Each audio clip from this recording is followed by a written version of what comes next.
ئێمە ئەو سەرکەوتنی عەسکەریەی کە لە هەولێر و ناوچەی سلەیمانی توشمان هات بە شتێکی زۆر وەختی زۆر ساس و کاتی دەزانین. ئێمە کۆنترۆلی شارمان لەدەستداوە، بەڵام دڵ و دەرونی جەماوەری ئەو شارەمان کەسب کردووە و ڕاکێشاوە بەلای خۆماندا.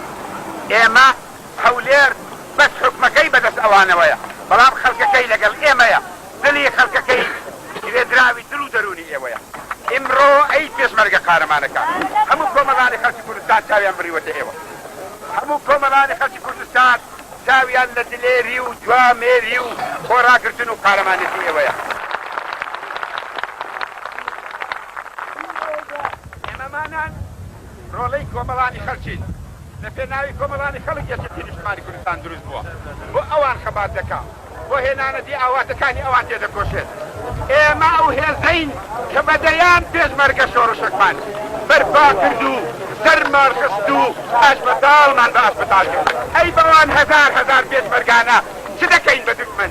هەشیان بەسەر، کوریان بەسەر، بزانن چیان بەسەر ئەسوورین بە کۆمەڵانی خەڵک. ئێمەش دەماتوانی هەندێک دەوڵەت بێنێ، بەڵام ئێمە هەرگیز ئەوەمان نەویستووە و هەرگیزش ئەوە ناکەین.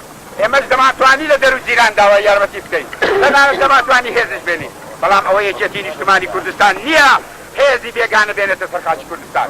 ئێمە پشت ئەسوورین بە ئێوەی قارەمان، بە برا پێشمەرگە قارەمانەکانتان، بە کۆمەڵانی خەڵکی کوردستان، بە هێزی لە بن نەهاتی کۆمەڵانی خەڵکی کوردستان. یەکێتی نیشتمانی کوردستان ڕۆڵەی دڵسۆز و وەفادار و تێکۆشەر و پێشڕەوی کۆمەڵانی کوردستانە.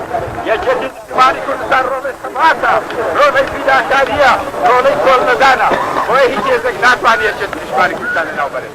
لەم ڕۆژانەی داهاتوودا، لەو هەفتانەی داهاتوودا ئەوانەی بە خەیاڵی خاویان پێیان وابوو یەکێتیان دەرهێناوە لە بەرین مەیدانەکە کە بینن چ گورزی بشندە لە دەست قارەمانەکانی یەکێتی